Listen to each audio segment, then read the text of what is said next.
Dernière équipe est composée de Marion Laguerre-Camille et Nicolas Sylvestre, qui sont en 3e année, coachés par Laure Romazzotti.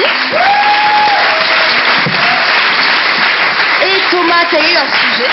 Eh bien, Pauline, leur sujet est un sujet qui est suivant. Pour ou contre le droit de rire de tout, et si vous voulez voter pour cette équipe, je vous engage à glisser le bulletin bleu ciel. Monsieur le Président. Vous devrez évoquer mon ami Robespierre. Très bien.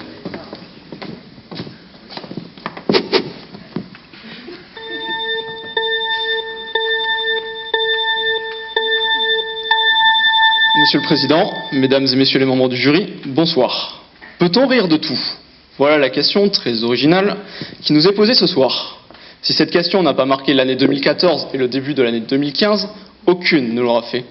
On ne compte plus le nombre de scandales ou de faits divers liés à de supposés débordements d'humoristes ces 2 dernières années. Nicolas Bedos, Dieudonné, Charlie Hebdo évidemment, The Interview, Gaspard Proust. Si la question est vieille comme le monde, elle n'en demeure pas moins d'une actualité prégnante. Bien sûr que l'on peut rire de tout. L'humour, même stupide ou vulgaire, ne tue pas, sauf les humoristes, affirmait Jean-Hébert Armengaud, rédacteur en chef du Courrier international. Quel est le problème avec l'humour corrosif? L'impertinence? La preuve d'une vivacité d'esprit? Le blasphème? Une preuve de l'absence d'obscurantisme? La provocation?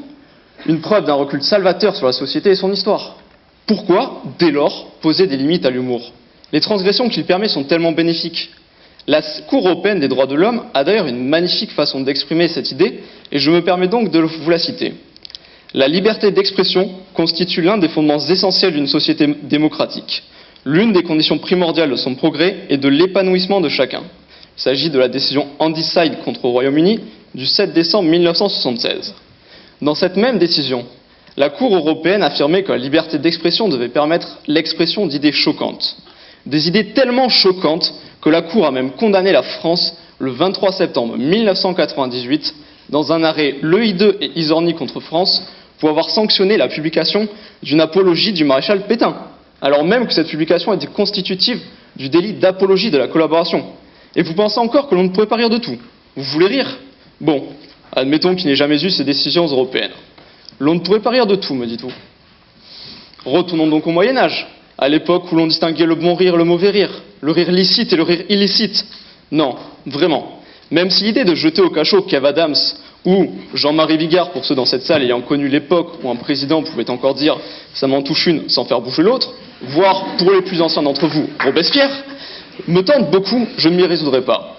Bien que leur blague soit une atteinte au bon goût, j'en conviens. Si un esprit chagrin voulait nous contrarier, il pourrait nous opposer l'affaire Dieudonné. En réalité, dans le cas de M. Mbala, comme l'a jugé le Conseil d'État, le rire n'est pas le but recherché, mais un moyen de propager des opinions antisémites par des propos pénalement répréhensibles et des atteintes à la dignité humaine.